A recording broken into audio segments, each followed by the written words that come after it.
Dear Papa Dudut, bagong simula, bagong layunin, ito ang dulot sa atin ng bagong taon. Kaya naman marami sa atin ang nagpapamiyembro sa gym pagsapit ng Enero bilang parte ng kanilang New Year's resolution. Taon-taon ay puno ang mga gym na mga taong gustong pagandahin ang hubog ng kanilang katawan. Alam ko ito, Papa Dudut, dahil isa po akong gym rat o taong madalas na magpunta sa gym para mag-exercise. Ako nga po pala si Maron, 27 years old, na nakatira sa Diliman, Quezon City. Bahay, trabaho at gym na ang naging routine ko sa loob ng mahigit 2 taon. Mula sa dati kong timbang na 55 kilos ay tumatakbo na ngayon hanggang 72 kilos ang bigat ko dahil sa pagbubuhat sa gym at pagkain ng tamang protina. Kung ikukumpara ang itsura ko noon sa ngayon ay di hamak na nag-glow up ako dahil natutunan ko ng mahalin at alagaan ang sarili ko. Noon kasi, Papa Dudut, ay wala po akong pakialam sa itsura ko. Bago pa man ako natutong mag-gym ay hindi ako marunong mag-ayos. Hindi ako naglalagay ng kung ano sa buhok ko, hindi ako gumagamit ng mga sabong pampaputi at hindi rin ako namimili ng damit na isusuot. Para sa akin noon, hindi ko na kailangang magpagwapo pa dahil may love life naman ako. Hindi ko na kailangang magpa-impress sa mga kababaihan dahil maaga kong nakakilala ng babaeng magmamahal sa akin. Nagkaroon po ako ng long-term girlfriend na itago na lang natin sa pangalang Lyra. 7 years ko siyang naging girlfriend, Papa Dudut.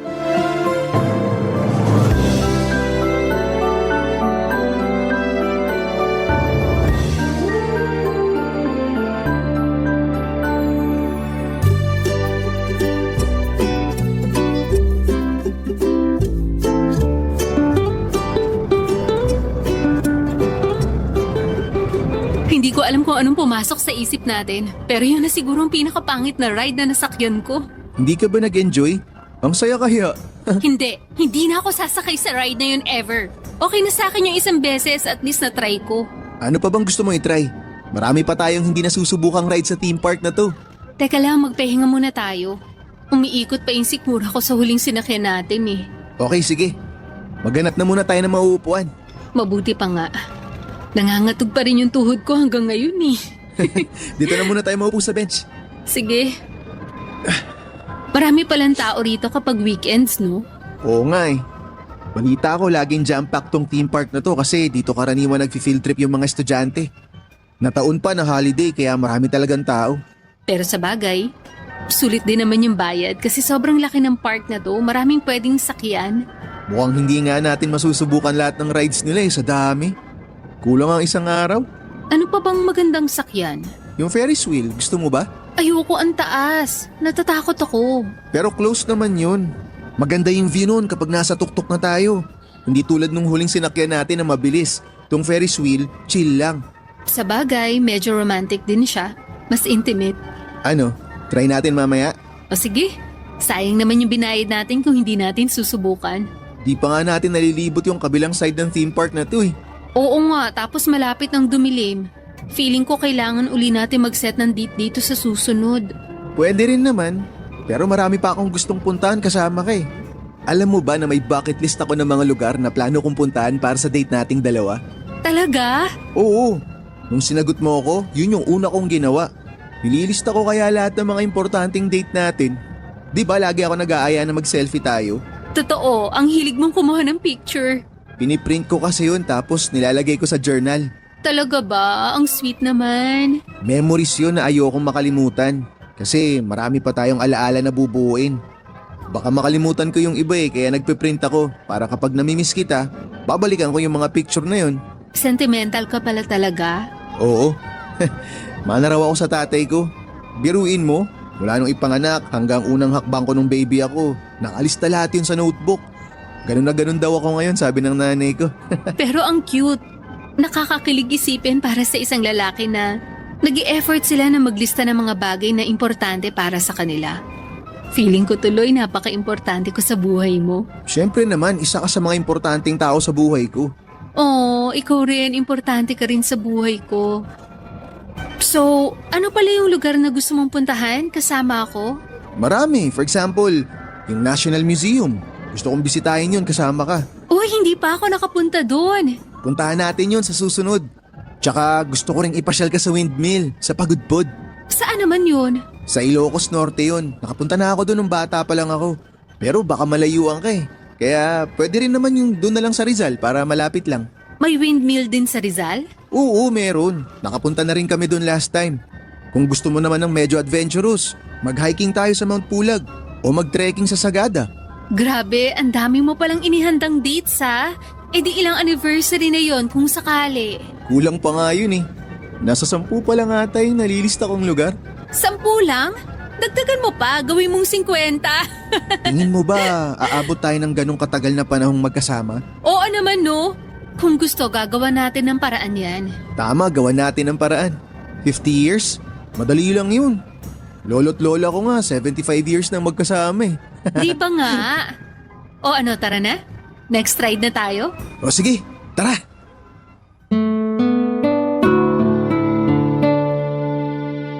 Papadudot na sa college ako noon nang nakilala ko si Lyra. Kaibigan siya ng isa sa mga tropa ko na naimbitahan noong minsang nagkaroon ng selebrasyon sa bahay nila. Unang tingin ko pa lamang sa kanya ay naakit na ako sa taglay nitong ganda.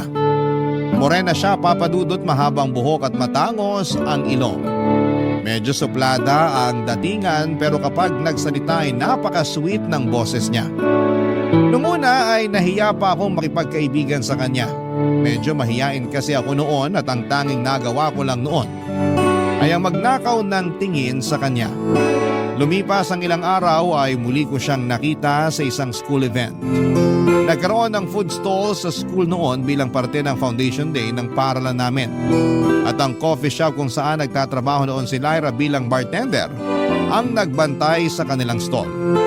Doon din ay naisipan ko siyang i-add sa Facebook at doon ay nag-usap kami tungkol sa mga kape kahit na hindi naman ako mahilig uminom ng kape.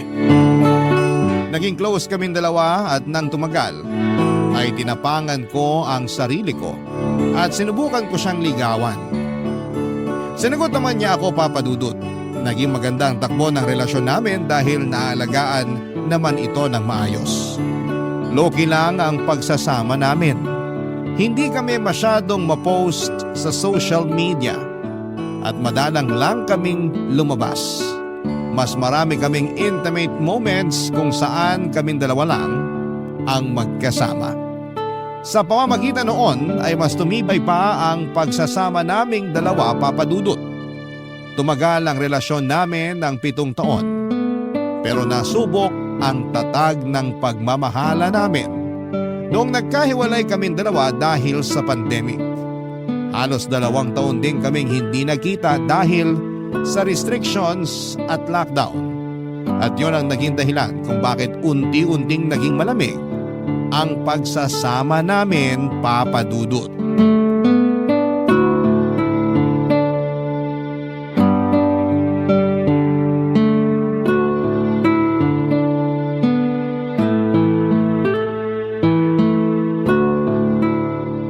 Tao po! Lyra? Tao po!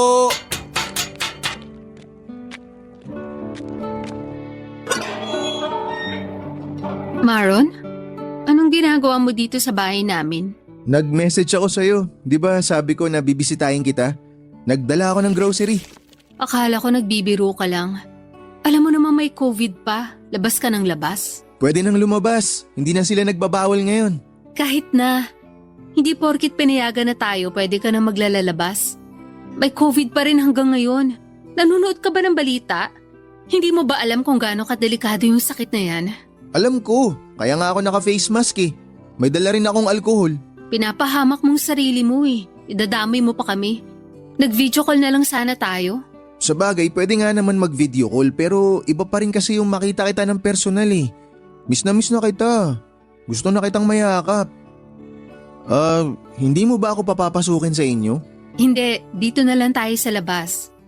Sorry pero nag-iingat lang ako. Alam mo may matanda kaming kasama sa bahay. Ayokong i-risk yun. Okay lang, naiintindihan ko naman. Kahit dito na lang tayo sa labas mag-usap. Ang mahalaga, nakita na rin kita sa wakas. Ano bang ipinunta mo rito? May importante ka bang sasabihin? Wala naman, gusto lang talaga kitang makita. Pwede ba kitang mayakap? Wag muna. Bakit? Nag-iingat lang ako. Galing ka sa labas. Hindi natin sure kung may nakuha ka bang virus habang nagbabiyahe ka papunta rito. Pasensya ka na talaga. Ayos lang, mas maganda rin naman talaga yung maingat. Ayoko rin naman na ako yung magdala ng COVID sa bahay nyo. Ay, heto pala yung groceries na binili ko para sa inyo. Kunin mo na. Salamat. Hindi ka na sana nag-abala pa. May nagdadala naman sa amin ng grocery eh. Marami na kasi tayong na-miss na celebration kaya kahit ito na lang sana yung pambawi ko sa'yo. Maron, nitong nagdaang taon, marami akong kinaharap na problema na hanggang ngayon hindi ko pa nasusolusyonan. Kung masaya ka sa ganitong pagbabago ngayon, ako hindi pa. Anong ibig mong sabihin? Anong problema yung sinasabi mo? Hindi mo na kailangan malaman yun. Personal na problema yun at wala ka na ron. Pero boyfriend mo ako. Dapat alam ko kung ano yung mga pinagdadaanan mo. Baka sakaling makatulong ako. Wala ka maitutulong sa pinagdadaanan ko ngayon. Maniwala ka sa akin. Ikaw ang dapat na magtiwala sa akin. Malay mo naman, may magawa ako para sa... Wala. Ngayon pa nga lang, nakakadagdag ka na ng problema ko eh. Ha? Paanong nakakadagdag? Lumalabas ka habang may COVID pa rin. Paano tayo makakasiguro na wala kang virus? Paano kung meron? Tapos nahawa mo ko, mahahawaan ko pa ang pamilya ko? Dagdag problema na naman? Mababa na yung kaso ng COVID ngayon. Kaya nga na-lift na yung ibang restrictions eh. Hindi naman ako bobo para ipahamak kayo.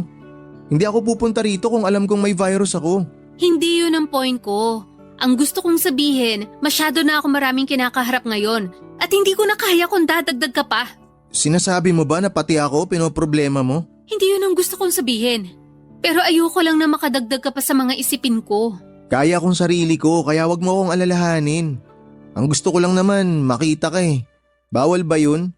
Masama ba na pagkatapos ng mahabang panahon gusto kitang makita tsaka mahawakan? Hindi mo ko naiintindihan eh. Ipaliwanag mo kasi sa akin para maintindihan kita. Maron, gusto ko magpahinga na muna tayo mula sa isa't isa.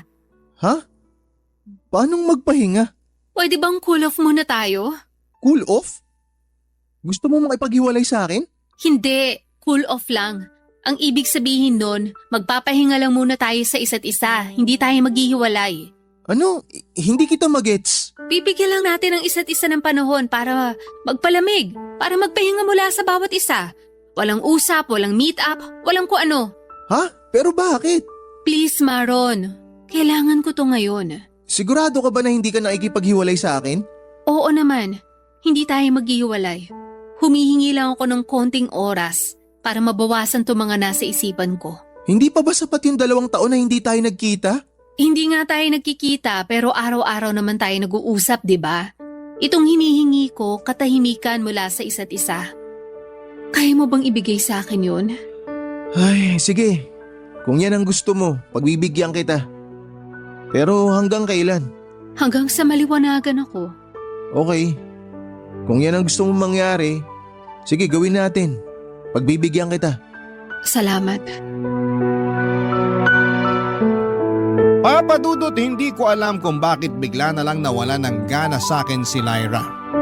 Sa tagal ng panahong hindi kami nagkita, sa halip na ma-excite, na sa wakas ay magkakasama na ulit kami. Pagkatapos ng mahabang panahon ay iba ang naging reaksyon nito. Para bang hindi niya gusto akong makita. Pero wala akong magagawa kung gusto niyang magpahinga mula sa akin.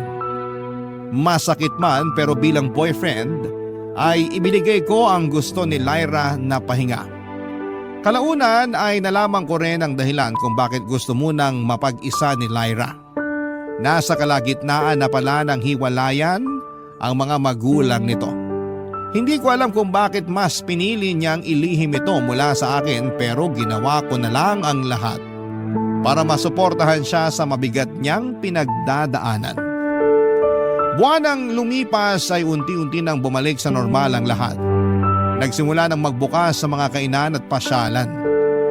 Lumalabas ang mga tao para mamasyal at magtrabaho pero ang relasyon namin ni Lyra ay nanatili pa ring nakatigil. Papadudot na ngako siya sa akin na itutuloy namin ang relasyon namin kapag nakahanap na siya ng bagong trabaho. Pumayag naman ako dahil maski ako ay kailangan ding maghanap ng mapagkakakitaan. Ang problema nga lang, Papadudot, kung kailan dumating na ang araw na napagkasunduan kung kailan pareho na kaming nakahanap ng trabaho at nakabalik sa dating normal, ay hindi na bumalik pa ang relasyon naming dalawa ni Lyra, Papadudot. Barangay Love Stories. Barangay Love Stories. Papadudot, inamin sa akin ni Lyra na nakaramdam daw siya ng kaginhawahan noong nag-cool off kami. Para daw siyang nakalaya. Hindi ko alam na gano'n na pala ang pakiramdam niya sa pagsasama naming dalawa. Hindi ko po inaasahan na nasasakal na pala siya sa relasyon namin kahit na hindi naman ako mahigpit sa kanya. Siguro nga ay tama ang sinabi nito na nagsawa na lang din siya sa akin. Siyempre, Papadudot, masakit para sa akin na gano'n na lamang ako iniwan ni Lyra. Ipinagtabuyan niya ako na parabang wala kaming pinagsamahang dalawa. Sa isang iglap, ang 7 pagsasama namin ay itinapon na lamang niya sa nakaraan. Nagsimula siya sa panibago niyang buhay nang wala ako, na hindi na niya ako kasama. Alam ko po sa sarili kong wala akong ginagawang mali, Papadudot. Ginawa ko ang lahat para mapangalagaan ang relasyon namin. Ibinigay ko ang lahat ng pangangailangan at gusto ni Lyra. Pero katulad nga ng sinabi sa isang kanta, the best wasn't good enough. Siguro dahil sa huli ay iniwan pa rin ako ni Lyra.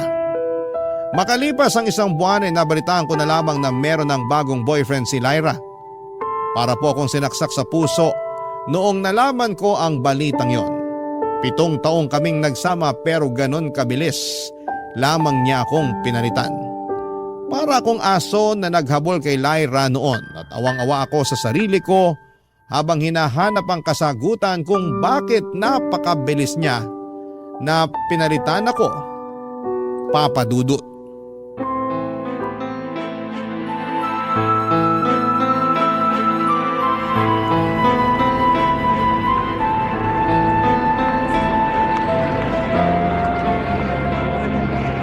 Lyra! Lyra! Maron? Anong ginagawa mo rito? Gusto sana kitang makausap eh. Busy ka ba? Pwede ba tayong mag-usap? Pauwi na ako, pagod ako sa trabaho. Sige na Lyra, pagbigyan mo na ako. Kanina pa ako naghihintay dito eh. Kahit saglit lang. I-message mo na lang ako, pagod talaga ako ngayon. Wala na akong lakas para makipag-usap sa'yo. Gusto ko na magpahinga. Kahit naman i-message kita, hindi mo binabasa yung mga message ko sa'yo eh. Tinatawagan din kita pero hindi mo naman sinasagot. Lyra, please. Kausapin mo naman ako kahit sandali lang. Ano pa bang kailangan natin pag-usapan? Tapos na tayo, di ba? Gusto ko lang malaman kung bakit. Kung paano nangyari to sa atin. Nasabi ko na sa'yo yan lahat noon. Oo, sinabi mo sa text. Pero gusto kong marinig sa'yo mismo yung rason. Gusto ko na sa'yo mismo manggaling yung totoo. Gusto kong sabihin mo sa harapan ko na hindi mo na ako mahal. Hindi na kita mahal, Maron. Kung ano man yung meron tayo noon, kung ano man yung mga bagay na naramdaman ko para sa'yo noon, wala na yun ngayon. Wala na akong pagmamahal na nararamdaman para sa'yo. Pero bakit? May rason ba? Hindi ko alam. Walang rason. Basta ang alam ko lang, iba na ang tingin ko sa'yo ngayon. Siguro na fall out of love ako. Nagbago na yung mga gusto ko sa buhay at hindi na ikaw yung nakikita kong lalaki para sa akin. Imposible namang mangyari yun ng ganun lang. Sabihin mo kasi sa akin yung totoo. May nagawa ba akong mali?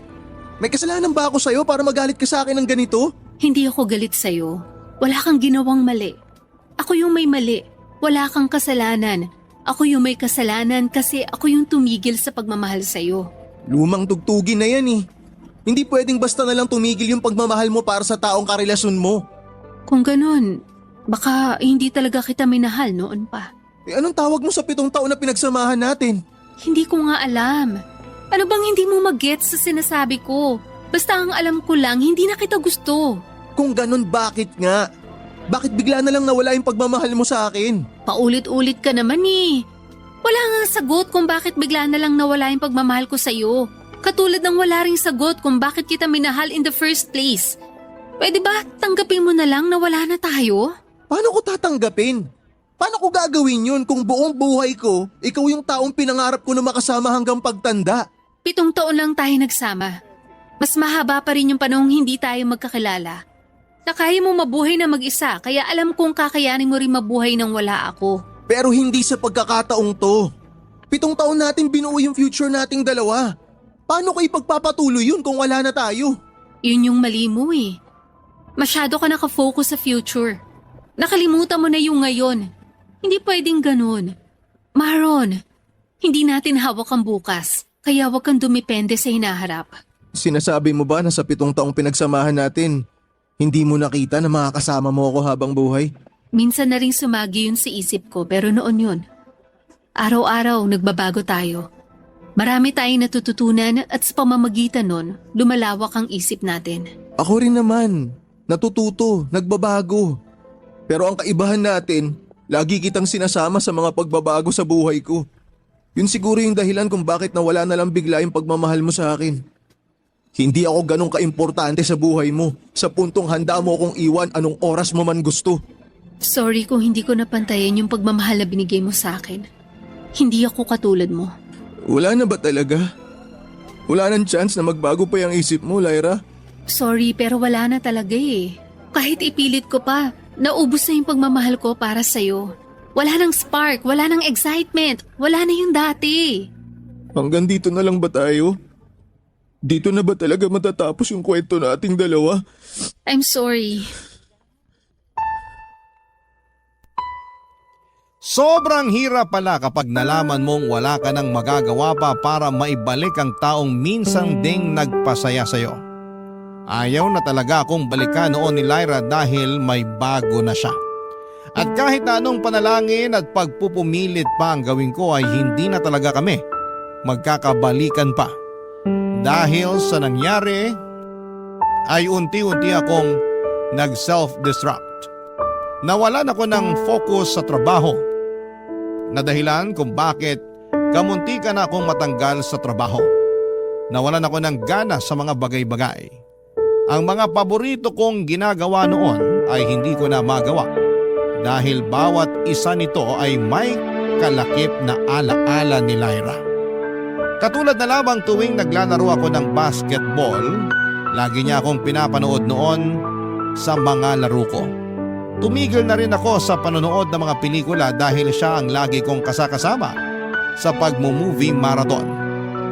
Sa mga sumunod na buwan ay napabayaan ko ang sarili ko. Minsan nakakaligtaan kong kumain dahil kahit gutom ay wala akong lakas para bumangon at kumain. Hindi rin ako lumalabas ng kwarto dahil hindi ko namamalaya ng oras. May mga araw na hindi rin ako nakakaligo. Para bang nawasak ang mundo ko noong nawala si Lyra at hindi ko na alam kung papaano ko ito bubuuin. Hanggang sa isang araw ay nagkaroon ng birthday party sa bahay dahil kaarawan ng tatay ko. Nagkaroon ng kaunting handaan at inuman sa bahay at pinilit ako ng mga kaibigan ni tatay na sumama sa inuman. Pinagbigyan ko sila and for the first time noong nalasing ako ay nagkaroon ako ng pagkakataon para ilabas ang lahat ng mga saloobin ko sa taong hindi ko kakilala, Papa Dudut.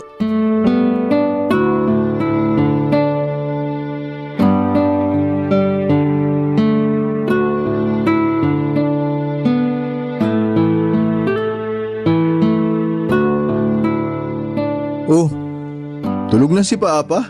Oo nga eh. Pati nga isa, nagpaalam lang na iihi pero hindi na bumalik. Oo nga no. Hindi na bumalik yung siya kasama natin ah. Ganun talaga yun. Kunwari iihi pero hindi na babalik. Matagal niya ng diskarte yun tuwing inuman para makatakas. Pa, gising. Marami pa tayong iinumin. Kaya kayo ng inuman, malalasing din naman pala kayo agad. Hayaan mo na, pagod lang siguro. Siya pa naman nagluto lahat ng handa kanina eh. Ay, boring nyo naman kainuman. Tinutulugan nyo ako. Nandito pa naman ako ah. Sasaluhan kita kung gusto mo pang uminom. Oo, gusto ko pa. Pabusin na natin to. Ginusto nyo to eh. Huwag ka mag-alala. Hindi kita tatakasan, hindi rin kita tutulugan. Kung gusto mo uminom, inom ka lang dyan. Kahit umagahin pa tayo rito. Hindi ka ba hanapin ang asawa mo? Baka mamaya, sugurin tayo dito nun ha. Wala na akong asawa. Bakit naman? Ba't wala kang asawa? Ano nangyari? Iniwan ka niya? Mahabang kwento. Basta ang mahalaga, wala na akong asawang magbabawal sa aking uminom. Buti ka pa. Tumatawa-tawa na lang na wala na yung asawa mo samantalang ako.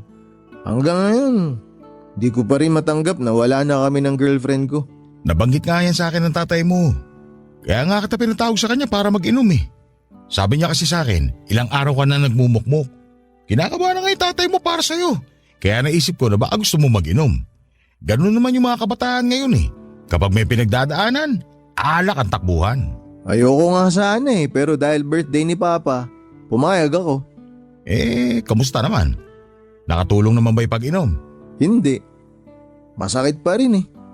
Sabi nila, alkohol ang sagot sa sugatang puso pero hindi naman tumatalab. Hindi naman kasi alak ang sagot, kundi yung kung ano ang kaya mong gawin kapag nakainom ka na. Ano ba dapat kong gawin? Magkwento ka. Ilabas mo lahat ng nilalaman ng puso mo. Kung galit ka, magalit ka. Kung malungkot ka, umiyak ka. Makikinig ako. Hindi naman ako pala kwento eh. Kaya ka nahihirapan eh, kasi ayaw mo magkwento. Sige na, hindi naman tayo magkakilala eh. Mas maganda magkwento sa taong hindi mo kilala. Ano bang pangalan nitong girlfriend mo? Ex-girlfriend. Ay, pasensya na. Ex-girlfriend pala. Anong pangalan ng ex mo? Lyra. Ba't naman kayo naghiwalay? Ayaw na raw niya sa akin eh. Di na raw niya ako mahal. Pwede ba mangyari yun? 7 taong kayong magkasama tapos isang araw, di ka na niya mahal bigla. Pwede naman. Unpredictable yung ugalit isip ng mga tao eh. Pwedeng mahal ka niya ngayon, bukas hindi na. Pwedeng hindi ka niya gusto ngayon, pero pagkalipas ng 1 taon, gusto ka niya na ulit. Araw-araw, nag-iibang pagtingin natin sa isang tao. Nasa iyo na lang kung anong pagtingin ang kaya mong panindigan. Hindi ka siguro na panindigan ni Lyra kaya yun. Hindi niya na itinuloy yung pagmamahal niya sa'yo. Pero bakit naman di niya ako kayang panindigan? Araw-araw ko naman siyang pinipili. Bakit ako kaya ko? Kasi mas matimbang yung pagmamahal mo sa kanya kaysa pagmamahal niya sa'yo. Di ba nga, sa timbangan, kung mas mabigat yung kabila, naiiwan sa baba yung isa. Tapos yung kabila naman, tumataas. Ganun siguro yung pagsasama nyo. Tumaas siya ng tumaas hanggang sa naiwan ka na lang sa baba. Dapat kasi, pantay lang yung pagmamahal nyo sa isa't isa para walang napag-iiwanan. So, kasalanan ko kung bakit nawala yung pagmamahal sa akin ni Lyra. Hindi mo kasalanan yun. Sadyang hindi lang talaga siya nag-effort na pabigatin yung side niya para pumantay sa'yo. Desisyon niya na yun. Ang hirap naman ng ganito. Alam mo kung paano mo ulit siya mapapantayan. Paano? Bawasan mo yung bigat mo para pumantay ka ulit sa kanya. Bawasan ko yung pagmamahal ko sa kanya? Oo. Kaya siya nasa tuktok at ikaw nasa baba kasi ikaw na lang yung nagmamahal. Alisin mo yung pagmamahal mo sa kanya at papatay ulit siya sa'yo. Pero sa pagkakataong yun, pantay kayo hindi dahil pareho niyong mahal ang isa't isa, kundi pareho na kayong walang pagmamahal sa bawat isa. Paano ko naman gagawin yun kung siya pa rin yung laman ng puso ko? Hindi yan maalis agad pero magandang simulan mo na. Paunti-unti hanggang sa wala ng bigat. Alam mo kung paano? Paano? Nakatulong sa akin to eh. Mag-gym ka. Gym? Oo! Subukan mo lang. Wala namang mawawala eh. Magkakamuscle ka pa. Papadudot, kung hindi ko pa tinanong kung ano ang edad ni Jet ay hindi ko akalaing 45 years old na pala siya. Mukha siyang kaidarang ko lamang at nagulat nga ako nung una ko siyang nakita dahil hindi ko inaasahang merong kaibigan si tatay na bata. Yun pala ay hindi pala nagkakalayo ang edad nila.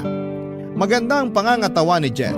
Hindi siya mataba pero malaki ang katawan nito dahil batak ng muscle ang bawat parte nito.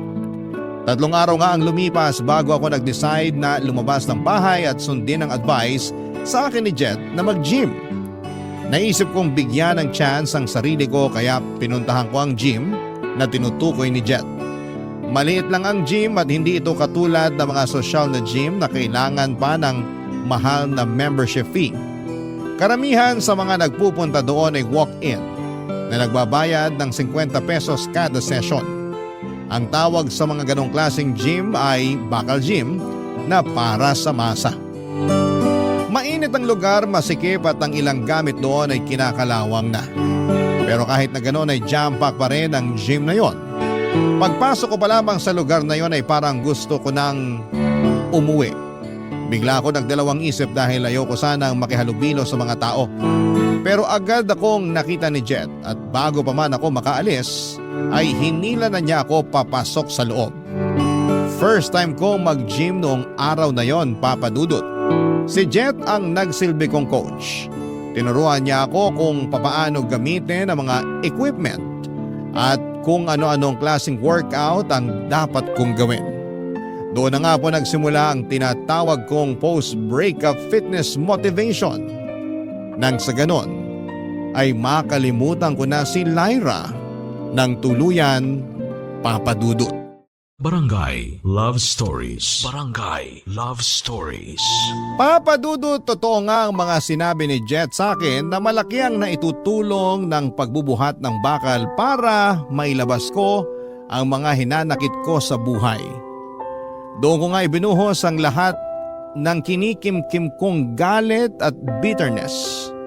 Kaya naman kinabukasan ay parang binugbog ang katawan ko. Hirap ako makagalaw dahil masakit pa ang mga muscles ko. Hirap na hirap akong mag-alis ng t-shirt ko noon dahil bawat galaw ko ay nananakit ang katawan ko. Ilang araw akong nagpahinga pagkatapos noon hanggang sa mabilis din akong nawala ng ganang bumalik sa gym. Napagtanto ko kasi ng mga time na yon na panandalian lang din pala ang pagkalimot na mararamdaman ko kahit na mag-gym pa ako. Saka ko lang nakakalimutan si Lyra kapag nagbubuhat ako dahil yon lang ang tanging lugar na wala kaming alaala sa isa't isa. Pero pagkabalik ko sa bahay, mabilis ding bumabalik ang sakit. Para tuloy wala ring silbi ang ginagawa ko dahil nag-gym lang naman ako para sana makapag-move on. Naisip ko na mas maganda pang matulog na lamang kesa magpagod dahil pareho lang din naman ang dulot noon sa ginagawa kong paglimot sa pagkawasak ng puso ko. Noong napansin ni Jet na hindi na ulit ako bumalik sa gym ay hindi pa rin niya ako tinantanan. Pinilit pa rin niya ako mag-gym kahit na ilang beses na akong umayaw, Papa Dudut. Sa pangungulit nito ay pinuntahan pa niya ako sa bahay para hikayating mag-workout muli, Papa Dudut.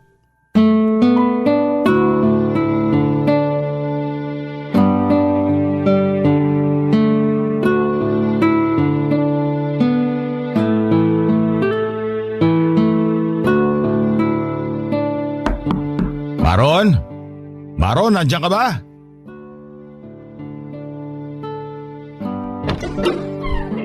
Oh, Jet! Bakit? Wala si Papa ngayon, nasa trabaho siya. Hindi siya ipinunta ko rito. Ikaw? Ako? Ba't naman ako pinunta mo? Anong kailangan mo sa akin? Hindi ka na nagpupunta sa gym ah. Ah, yun ba? Pasensya na. Di kasi pasok yung pag-gym sa schedule ng trabaho ko eh. Totoo ba yan o baka nagrarason ka lang kasi ayaw mo nang bumalik? Gustuin ko man, hindi talaga kaya. Kung gusto, magagawa ng paraan. Kung ayaw, lagi may dahilan. Para ka namang si Lyra eh. Ganyan lagi linyahan niya sa akin. Palagi niyang sinasabi na laging nagagawa ng paraan ng isang bagay kapag gusto mo. Pero nung ako na yung usapan, wala siyang ginawa para sa akin. Hanggang ngayon ba, hindi ka pa rin nakakalimot sa nangyari? Mahirap kalimutan yung 7 taon. Kaya nga sinasabi kong mag-gym ka. Makakatulong yan para makalimot. Sa panong paraan naman? Nag-gym na ako ng 1 beses. Hindi ko naman siya nakalimutan eh. Hindi naman kasi agad-agad mangyayari yun. Kapag nasugatan ka ba, ginamot mo lang na 1 beses, maghihilom na kagad yung sugat. Hindi naman, hindi ba? Kailangan, paulit-ulit mo yung gamutin hanggang sa gumaling. Pwede ba sa susunod na lang? Ngayon na, hanggat pinapatagal mo, mas lalong tatagal yung ginagawa mong pag-move on. Sige ka. Busy ako ngayon eh. Ano naman pinagkakaabalahan mo ngayon? May ano ako, basta meron Wala kang ginagawa. Wala ka sa trabaho ngayon kaya ibig sabihin, free ka ngayon. Halika na, samahan mo ako sa gym. Bakit ba pinipilit mo akong mag-gym? Ayoko na nga bumalik doon. Gusto lang kitang tulungan makalimot. Bakit naman? Di naman tayo close ah. Anak ka ng kaibigan ko kaya gusto kitang tulungan. Isa pa, nakikita ko kasi sa'yo yung sarili ko noon eh. Talaga? Paano mo naman nasabi? Di ba? Nabanggit ko sa'yo noon na wala na akong asawa. Oo, nabanggit mo nga nung nagiinuman tayo. Nawala siya sa akin dahil kagagawan ko mismo. Ano ba kasing nangyari? Namatayan ako ng mag-ina ilang taon na nakakalipas. Nakasakay kaming 3 sa motor. Pauwi kami galing birthday party. Aminado ako, medyo may tama ako noon kahit pinagbawalan ako ng asawa ko uminom. Masyado ako nagtiwala sa sarili ko. Mayabang ako eh. Kaya nagpumilit ako mag-drive ng motor saka yung mag-ina ko. Nag-drive ka ng lasing? Oo, ganun na nga. Tapos, malamig yung panahon nun eh. Inantok ako hanggang sa nawalan ako ng kontrol. Sumalpo kami sa nakaparadang van. Nakikita mo ba tong sugat ko sa braso ko? Natahiyan, 15 stitches. O tapos anong nangyari sa mag-ina mo? Dead on arrival yung anak ko. 8 years old lang siya nun. Lah, yung misis mo? Nakaligtas siya. Critical man pero lumaban siya ng ilang linggo sa ospital hanggang sa nagkaroon siya ng komplikasyon. Nakoma to siya tapos ayun, binawian din ang buhay. Sorry, di ko alam. Akala ko iniwan ka lang din ng asawa mo noon eh. Nakita ko sa iyo yung sarili ko noong mga panahong hindi ko rin matanggap na wala na ang mag-ina ko. Gumuho yung mundo ko eh. Sinisi ko yung sarili ko. Naisip ko na saka lang ako makakabawi sa kanila kapag pinahirapan ko rin ang sarili ko. Anong ginawa mo? Wala. Literal na wala. Hindi ako kumain, hindi ako bumangon sa kama, hindi ako naligo, wala akong kinausap na tao. Araw-araw kong pinapanalangin na sana mamatay na rin ako. Kasi hindi ko na kaya nun yung konsensya sa puso ko eh. Paano mo naman nalampasan lahat ng yun? Sa tulong ng mga kaibigan ko. Hindi nila ako pinabayaan lalo na ang tatay mo. Tapos naisip ko mag-gym. Yun ang ginamit ko para maalis sa isip ko yung nangyari. Yung galit ko, itinapon ko lahat sa pagbubuhat hanggang sa unti-unting nabawasan yung sakit na nararamdaman ko. Eh ngayon ba?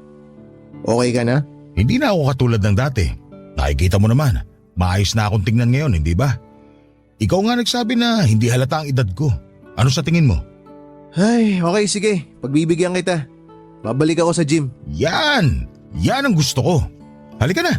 Tara na bago pa magbago yung isip mo. Teka, ngayon na? Pwede bang bukas na lang? Ngayon na. Magbihis ka na. Sige, teka, magpapalit lang ako. O sige, antayin kita rito ha. Hindi ako aalis dito sa tapat ng bahay nyo hanggat hindi ka lumalabas. At dahil nga sa sobrang kakulitan ay pinagbigyan ko na lang ulit si Jet para matigil na siya. At isa yon sa mga pinakamagandang desisyon na ginawa ko. Pagkatapos kasi ng araw na yon ay dire-diretso na ako sa pagbubuhat. Hanggang sa hinanap-hanap na ng katawang ko ang mabibigat na bakal. Wala pang isang buwan noon ay nakita ko na kaagad ang malaking pagbabago sa katawang ko. Unti-unti na akong nagkalaman at yon ang naging dahilan kung bakit mas na-addict pa ako sa pagpunta sa gym. Noong ko lang na-realize na maganda rin naman palang pagtuunan ko rin ang pansin ng sarili ko ng matagal na panahon ko ring napabayaan. Pero dahil sa trabaho ko ay nahirapan akong i-schedule ang pagpunta ko sa gym. Minsan kasi ginagabi na ako sa pag-uwi at pagka-uwi ko naman ay wala na akong natitirang lakas para mag-gym.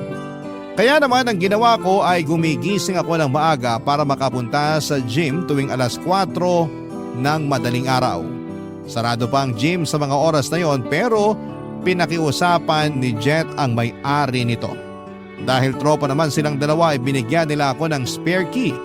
At para hindi mapag-isa ay sinasamahan din ako ni Jet sa pag-workout tuwing alas 4. Simula noon ay naging parte na ng daily routine ko ang pagising ng maaga at magbuhat ng bakal bago pumasok sa trabaho. 2 taon po ang lumipas, kitang-kita na ang napakalaking pagbabago sa katawan ko. Mula sa pagiging patpate na nagkaroon ako ng magandang physique, papadudot.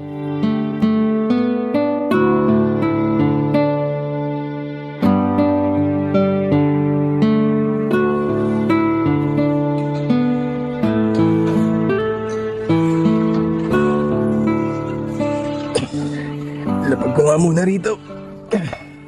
Talagang tinalo mo na ako sa pagbubuhat ha. Mas malakas ka na kaysa sa akin. Tumatanda ka na kasi kaya humihina ka na. Kaya nga eh. Yun din siguro yung rason kung bakit hindi na ako makapalag sa mga mas mabibigat na timbang. Pero sa totoo lang, mas maganda pa rin yung katawan mo kaysa sa akin eh. Mas marami akong experience kaysa sa'yo eh. Pero maganda na rin naman yung sa'yo. Batak na batak na. Dati nga hindi ako mahilig magsuot ng sando pero ngayon, halos yun na lang araw-araw suot ko. Mas mainam naman. Bukod sa presko, na ipagmamayabang mo pa yung mga muscle mo. Itong mga pinaghihirapan natin sa gym, dapat ipinapakita, hindi tinatago. Nakakataas din pala ng confidence kung ganito, no? Oo naman. Pansin mo na ba yung pagkakaiba kung paano ka itrato ng mga tao kumpara noon? Sobra. Eto hindi sa pagmamayabang ah. Dati walang pumapansin sa akin. Pero ngayon, may napapalingon na rin. Ganun talaga kapag natuto ka ng alagaan ng sarili mo. Tsaka nakakapagbigay din pala to ng peace of mind, no? Hindi lang katawan mo gaganda sa pag-gym, gaganda rin pati mental health mo. Kasabay kasi ng pag-improve ng katawan mo, nag-i-improve din ang pananaw mo sa buhay. Ibig sabihin nun, may growth ka bilang tao. Kaya iba na yung Maron noon sa Maron ngayon. Talagang ibang-iba na. Maraming bagay ako natutunan at na-realize nitong nagdaang 2 taon. Ang tanong ko naman ngayon, kumusta na ang puso mo? Nakalimot na ba sa masasamang alaala ng nakaraan? Oo, magaling na. Wala nang sugat. Fresh na fresh. Pantay na ba yung timbangan? Wala na mas lamang. Magka-level na ulit kayo ni Lyra. Pantay na pantay na. Pareho na naming hindi mahal ang isa't isa. Mabuti yan. Proud ako sa'yo na sa wakas, nalampasan mo na yung madilim na parte ng buhay mo. At dahil sa tulong mo yun, kung di mo ako pinilit mag-gym noon, wala ako sa kinatatayuan ko ngayon. Salamat ah. Nakakahiya nga kasi hindi pa ako nakakabawi sa'yo. Hindi ko pa matuloy-tuloy yung painom na naipangako ko sa'yo. Wala yun, huwag mo na isipin yun. Saka mo na lang ako painumin kapag hindi ka na busy. Ang mahalaga nakatulong ako. Kahit papano, parang natulungan ko na rin yung sarili ko dahil sa'yo.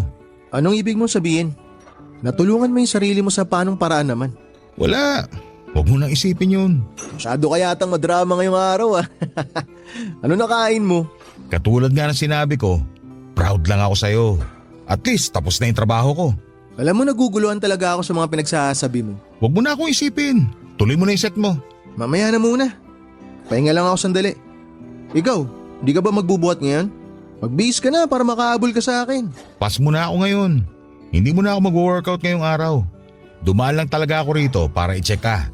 Tsaka para makapagpaalam na rin. Magpaalam? Bakit? Saan ka pupunta? Uuwi muna ako sa probinsya namin. Dadalawin ko yung mga kamag-anak ko doon, tsaka mga kamag-anak na rin ng asawa ko. Pareho pala kayo ng probinsya ng asawa mo? Oo. Doon kami nagkakilala tapos dito na kami sa Maynila bumuo ng pamilya. Ilang araw ka naman magtatagal dun? Hindi ko alam eh. Depende, basta balitaan na lang kita. Okay, sige. O paano yan? E di liliban ka muna sa pag-gym. May gym naman doon. Doon na lang ako magbubuhat. Oo nga naman. Hindi ko naisip yun ah. Sure nga. Kung ganun, kita-kits na lang. Kita-kits. Pagbalik ko, dapat mas mabigat na yung mga binubuhat mo ha. Chill lang. Kadadagdag ko lang ng reps ko eh. Saka na ako magdadagdag ng timbang kapag di na ako nahihirapan sa 8 reps. O sige, ikaw bahala. O paano yan? Mauna na ako. O sige, mag-iingat ka. Dala mo ako ng pasalubong pag uwi mo ha. Oo naman, ikaw pa ba? Papadudot lumipas ang ilang linggo ay hindi na muling bumalik pa sa gym si Jet. Sinubukan ko siyang kontakin para kumustahin pero hindi siya nag-reply sa mga tawag at chat ko. Naisip ko na baka busy lamang siya sa buhay kaya binigyan ko pa siya ng ilang araw. At sa mga sumunod na araw ay mag-isa na lamang ako noon sa gym kada alas 4 ng umaga. Parang ako na nga lang ang nagbubukas ng gym dahil pagkatapos ko ay dire-diretso na rin ang pasok ng iba pang mga gagamit nito. Pagkalipas ng ilang pang linggo ay nagsimula na akong magtaka sa kawalan ng paramdam ni Jet. Maging ang tatay ko ay walang makuhang update noon mula sa kanya. Pinuntahan ko siya sa inuupahan niyang bahay pero nalaman ko na lamang na hindi na pala siya nakatira doon. Naghihintay ako sa pagbabalik ni Jet hanggang sa isang araw habang tahimik akong nagbibilang ng reps ko. Sa gym ay biglang bumukas ang pinto nito at pumasok si Jet. Initian ko siya mula sa salamin na nasa harapan ko at nagsaludo naman siya sa akin pagbalik. Dahil nasa kalagitnaan ako ng workout ay hindi ko muna siya nagawang lapitan. Tinapos ko ang set ko, saka ko ibinaba ang buhat-buhat kong barbell. Noong pupuntahan ko na sana si Jet ay nalito ako dahil wala namang tao sa gym. Mag-isa lamang ako at wala si Jet. Lumabas pa ako ng gym para hanapin siya pero hindi ko siya nakita. Tinawagan ko siya sa number niya pero sa halip na si Jet ang sumagot ng tawag ay ang kapatid nito ang nakausap ko. Ibinalita niya sa akin na wala na raw si Jet, Papa Dudut. Isang araw ay hindi na lang daw ito nagising. Tingin nila ay inatake si Jet sa puso habang natutulog ng mahimbing.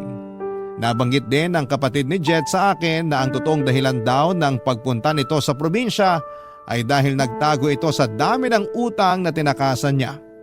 Ang kwento pa sa akin ay nagpatong-patong daw ang utang ni Jet dahil sa naging gastusin nila sa ospital noong naaksidente ang mag-ina niya. Sa cellphone ni Jet ay nabasa nila na marami ng mga nagbabanta sa buhay niya dahil sa laki ng utang nito sa kung sino-sino. Yun daw marahil ang pinakadahilan kung bakit naging sobrang balisa ni Jet ilang araw bago ito pumanaw. Doon ko lang napagtanto na noong mga panahong tinutulungan ako ni Jet na bumangon ay may sarili din pala siyang pinagdadaanan. Nakakalungkot dahil wala man lang akong nagawa para matulungan siya. Ganon pa man, habang buhay kong tatanawin na utang na loob ang pagtulong na ginawa niya sa akin para maghilom ang sugat ko sa puso ko kahit na ako mismo ay hindi ko siya nagawang tulungan. Hanggang dito na lamang po ang sulat ko, Papa Dudut. Maraming salamat po at napili po ninyong ibahagi ang kwento ng buhay ko at sana ay marami akong na-inspire sa kwento ko.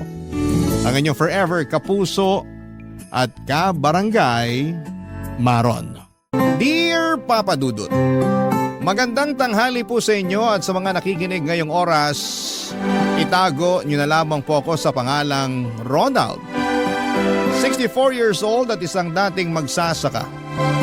Libangan na rin talaga naming mag-asawang pakikinig sa istasyon ninyong Barangay LS 97.1 at etong Barangay Love Stories, ang palagi naming inaabangan sa tanghalian. Dalang-dala kasi kami sa mga kwento na inyong iniere. At hindi ko naisip na darating ako sa punto na ako rin mismo ang gagawa ng sulat para makapagbahagi ng sarili kong kwento, Papa Dudut. Ang kwento ng buhay ko na sana ay kapulutan naman ng aral ng ating mga kabarangay na nakikinig ngayon. Maaga kaming naulila sa mga magulang ng kapatid kong si Elena, Papa Dudut. Namatay ang nanay namin dahil sa cancer at sakit sa baga ang kinamatay ng tatay namin. Mula noon ay ako na ang nagtatrabaho para sa araw-araw na gastusin sa bahay namin. Hanggang grade 6 lang din ang natapos ko noon, pero para sa akin ay sapat na yon dahil marunong naman akong magbasa, magsulat at magbilang. Naniniwala ako na hindi na ako maluloko o malalamangan ng ibang tao dahil hindi na ako isang mangmang. Sapat na ang kaalaman ko para makapagtrabaho ako ng maayos at kumita ng pera. At ang pagsasaka ang naging trabaho ko nang kami na lamang ng kapatid kong si Elena ang magkasama sa buhay, Papa Dudut.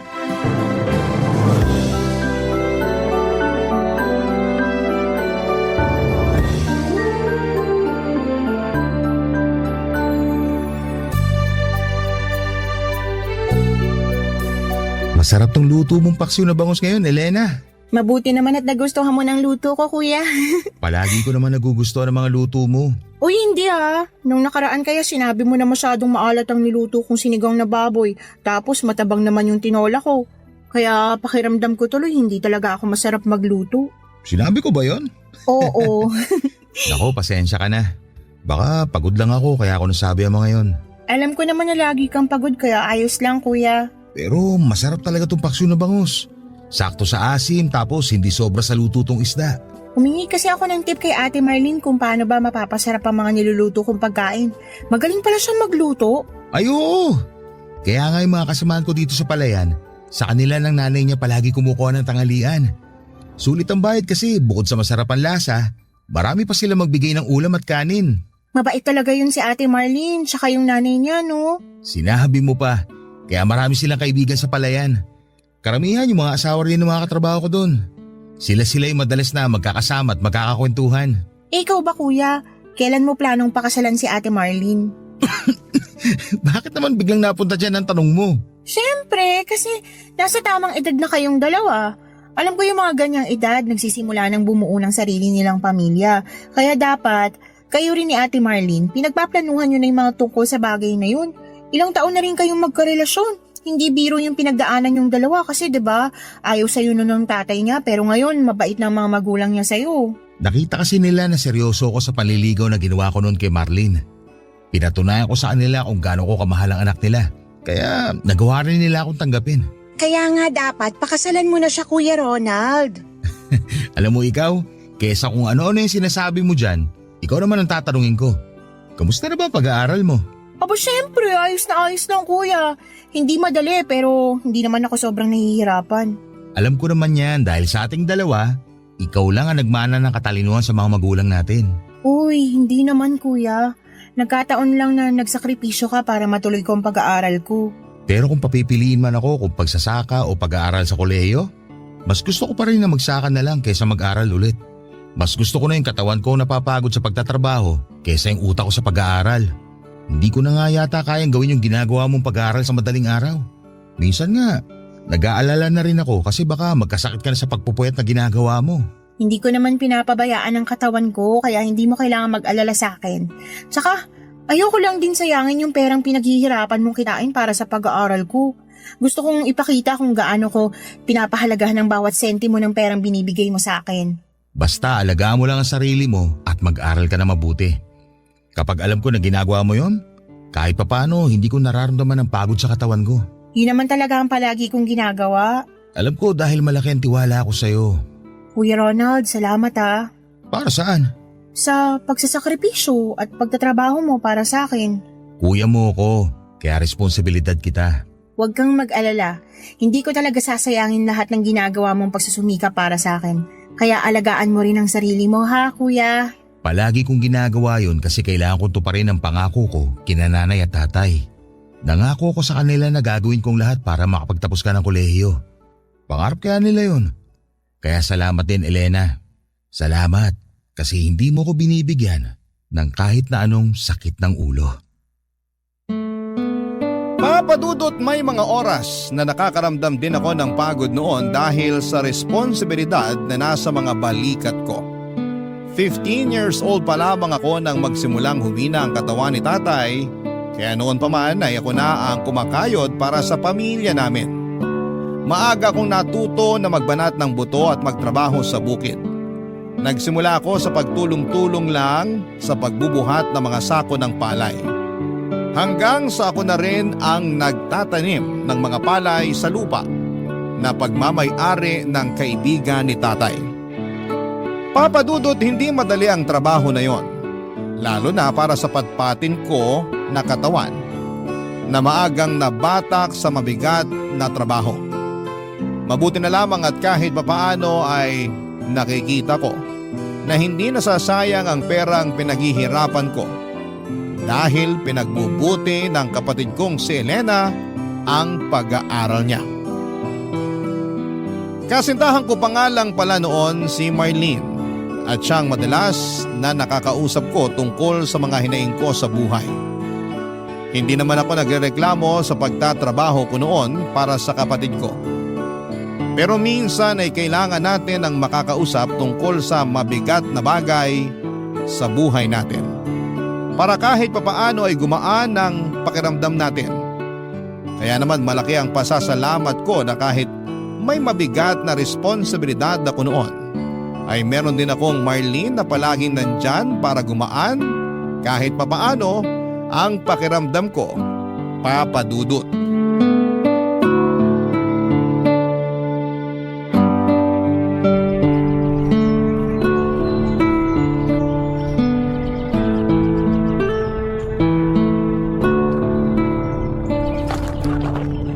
Kuya Ronald, nandito na kami ni Ate Marlene. Dala na namin ng pagkain para sa tanghalian mo. Uy, tamang-tama kasi nagugutom na rin ako. Yan ba yung nadala nyo? Dito nyo na ipatong sa malita mesa na to. Sige Ronald, ilalabas ko na rin to mga plato, baso at pagkain na dala ko para sa'yo. Sakto kasi maagang nagtanghalian yung ibang kasamahan ko sa trabaho. Kaya wala nang ibang makakasabay sa atin ngayon dito sa lamesa. Pasensya na pala kung nahuli ng konti ang paghatid ko sa'yo ng pananghalian mo. Bumili pa kasi ako ng gamot ni tatay sa diabetes niya bago ako nagluto kanina. Ayos lang yun. Kamusta na pala ang tatay mo? Medyo hirap na siya maglakad dahil sa mga sugat sa binti niya. Pinauna ko na nga lang si nanay na mag-deliver ng mga pagkain kanina. Pero ang sabi ko, ako na ang magdadala ng para sa'yo. Lumala na pala ang mga sugat sa binti ng tatay mo. Oo, kaya nahihirapan na talaga siyang maglakad. Pero ang sabi naman ng doktor sa huling check-up niya, basta mainom ni tatay ang mga gamot niya, magiging maayos na ulit ang paglalakad niya. Mabuti naman kung ganon. Kailangan lang talaga na mas matutukan na mabuti ang pag-inom niya ng mga gamot. Oo, ako talaga ang nag-aasikaso pagdating sa bagay na yun. Buti pala, nasamahan mo si Marley sa pagpunta niya dito sa palayan, Elena. Maaga rin kasi natapos ang klase ko kanina kaya naisipan ko na dumaan na muna kina Ate Marlene. Sakto na paalis na pala siya papunta dito kaya sumama na rin ako. Dapat nagpahinga ka na lang sa bahay. Alam ko naman na hindi ka sanay mainitan. Ayos lang kuya. Naiinip na rin kasi ako sa bahay tsaka tapos ng exam namin kaya hindi ako masyadong busy ngayon sa pag-aaral. 1 taon na nga lang pala at makakapagtapos ka na rin ng college, Elena. Oo Ate Marlene. Kaya nga excited na ako. Kasi mababawasan na yung malaking pinagkakagastusan mo kuya. Hindi yun ang dahilan. Excited na ako kasi malapit ko na matupad ang mga pangarap ni nanay at tatay. Pangarap kasi talaga nila na magkaroon sila ng anak na nakapagtapos ng kolehiyo. Magkakaroon na ng isang college graduate mula sa pamilya natin. At hindi yun mangyayari kung hindi dahil sa'yo kuya. Tama si Elena. Napakalaki ng parte mo para sa pagtupad ng pangarap ng mga magulang nyo. Sigurado ako na kung nabubuhay sila ngayon, sobrang proud sila sa pagsusumikap na ginagawa mo para kay Elena, Ronald. Ginagawa ko lang ang responsibilidad ko bilang panganay at nag-iisang kapatid ni Elena. Isa pa, nasusuklian naman yung mga pagod ko dito sa bukid dahil sa matalino kong kapatid. Matalino at magandang kapatid mo, Kuya Ronald. Oo nga pala, nasa langit rin natin ang pagiging pogi at maganda. Aba, syempre. Kaya nga sinagot ni Ate Marlene yung panliligaw mo sa kanya kasi nagagwapuhan din siya sa'yo. Di ba tama ako, Ate Marlene? Bakit naman napunta sa akin ang usapan na to? Ako kasi ang topic kanina pa kaya dapat na maiba naman. Kung gusto nyo, pwede rin natin pag-usapan kung kailan ba kayo magpapakasal ni Kuya. Tumigil ka na nga. Kung ano-ano yung sinasabi mo. Ang bata-bata mo pa pero pag-aasawa na kagad yung gusto mong pag-usapan natin dito. Hindi naman para sa akin yung topic, Kuya Ronald. Kung hindi, para sa inyo ni Ate Marlene. Curious lang talaga kung kailan kayo magpapakasal. Sa totoo lang, hindi pa namin napag-uusapan yan ni Marlene. Dahil ba sa akin? Hindi. May responsibilidad pa kasi si Marlene sa mga magulang niya. Tama ang kuya mo. Hindi naman kami nagmamadali pareho. Ang mahalaga, alam namin na mahal namin ang isa't isa. Sapat na muna yon sa ngayon. Dahil sigurado naman kami na darating ang araw na magsisimula din kami ng buhay na para sa aming dalawa. Papadudot noong nabubuhay pa ang mga magulang namin ni Elena. Alam ko na siya talaga ang paborito ng mga ito. Mas minamahal at inaalagaan siya kasi bunso at babae siya. Narinig ko pa noon na siya raw ang mag-aahon sa amin sa kahirapan. Kaya nga sa aming dalawa ay mas pangarap nilang mapagtapos ito ng pag-aaral. Ganon pa man ay kahit kailan ay hindi ako nagtanim ng kahit na anong sama ng loob sa kapatid o mga magulang ko. Kahit pa nga ang huling habilin ni na tatay at nanay noon sa akin bago sila pumanaw ay alagaan kong mabuti, proteksyonan at pagtapusin ko ng pag-aaral ang kapatid kong si Elena. Hindi naman ako umaasa noon na mayaahon ako ni Elena sa buhay na meron ako sa oras na mapagtapos ko na siya ng pag-aaral. Hindi ako naghihintay ng kahit na anong kapalit mula sa kanya, Papa Dudut.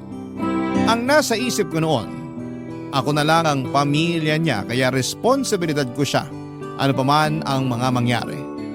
Isa pa ay mabait ang kapatid kong si Elena. At wala siyang ginagawa na nagbibigay sa akin ng sakit ng ulo.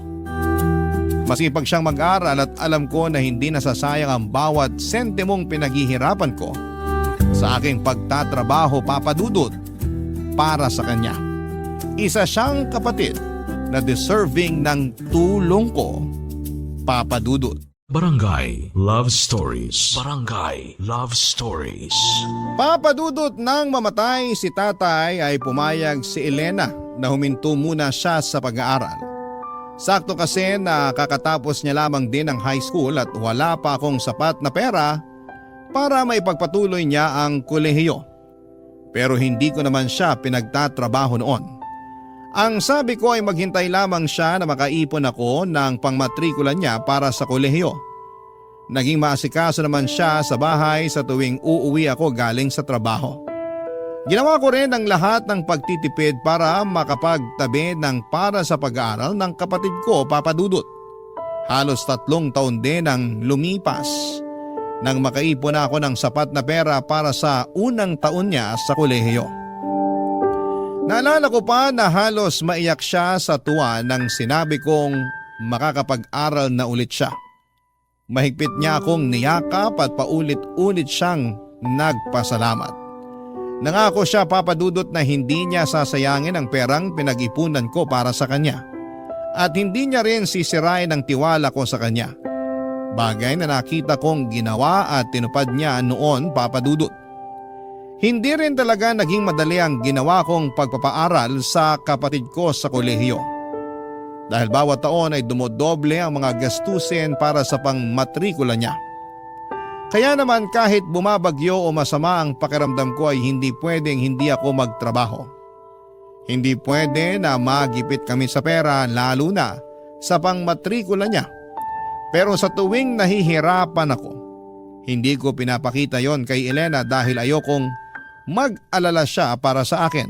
Isa pa ay nasuklian din naman lahat ng paghihirap ko nang makapagtapos ng kolehiyo ang kapatid ko, Papa Dudut.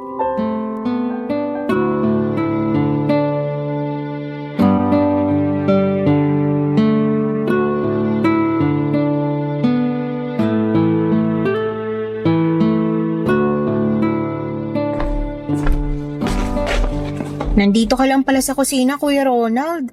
Tinitingnan ko lang kung marami pa ba itong pagkain na nandito para sa iba pang bisita na darating mamaya. Marami pa yan, Kuya. Ilan lang naman yung kumakain sa sala ngayon, tsaka yung darating pa mamaya. Mga ibang kamag-anak lang din natin halos kasi yung mga kaklase ko may kanya-kanya ring celebration sa mga bahay nila. Sa bagay, pagdating ni Marlene mamaya, may dala rin siyang bilao ng pansit at kakanin. Ay talaga? Ang dami pa pala nating pagkain talaga kung ganun. Pero thank you, Kuya. Nagpakatay ka pa talaga ng biik para lang maipaghanda ako. Siyempre naman, hindi pwedeng hindi natin i-celebrate ang pagtatapos mo ng kolehiyo. Thank you talaga, Kuya, sa lahat ng ginawa mong pagtatrabaho para makatapos ako ng pag-aaral ko. Salamat din kasi sinuklean mo ng maayos na pag-aaral ang lahat ng ginawa ko. Hindi ka lang nakapagtapos ng college, naging cum laude ka pa. Kaya sobrang proud talaga ako sa'yo. Ginawa ko talaga yun para sa'yo kasi ayun lang ang kaya kong ibigay na kapalit para sa lahat ng pagpapakapagod mo para sa akin. Alam mo ba kanina nung umakyat tayo ng stage para abutin yung diploma mo?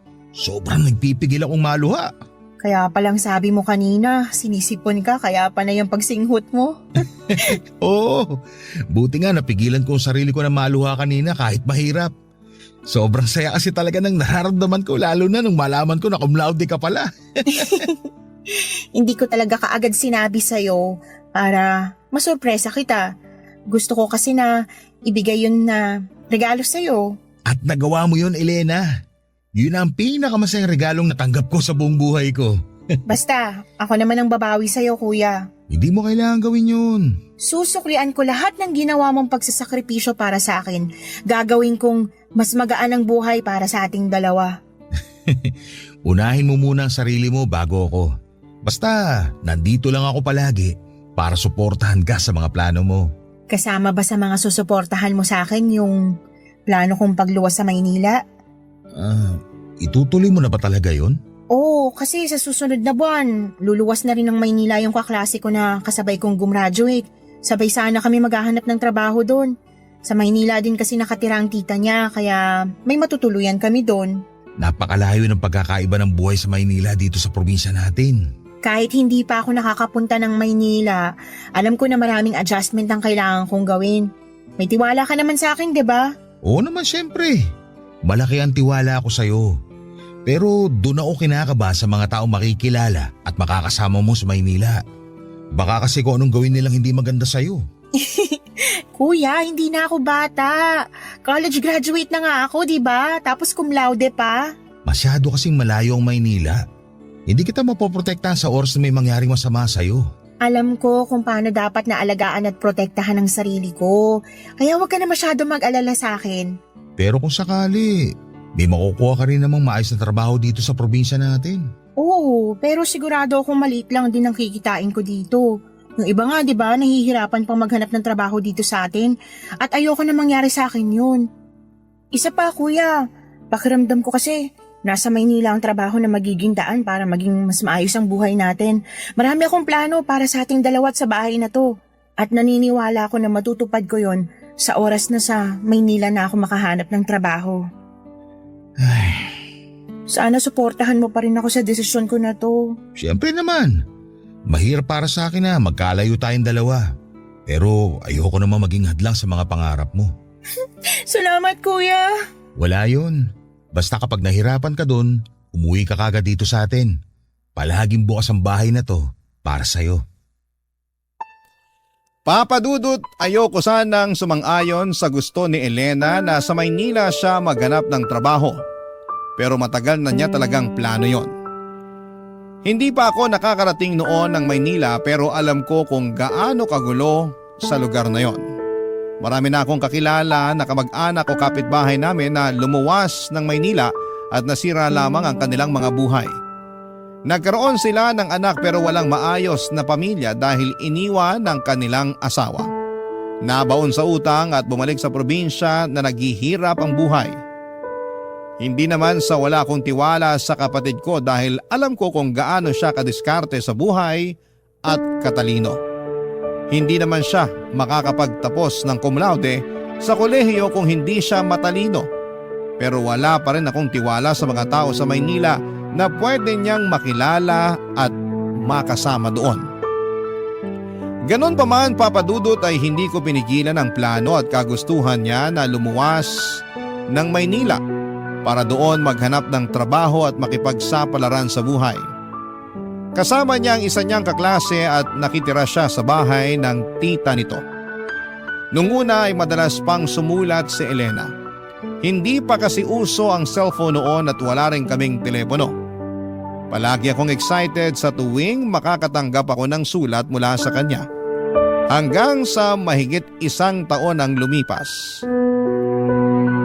Dumalang na ang pagsusulat niya.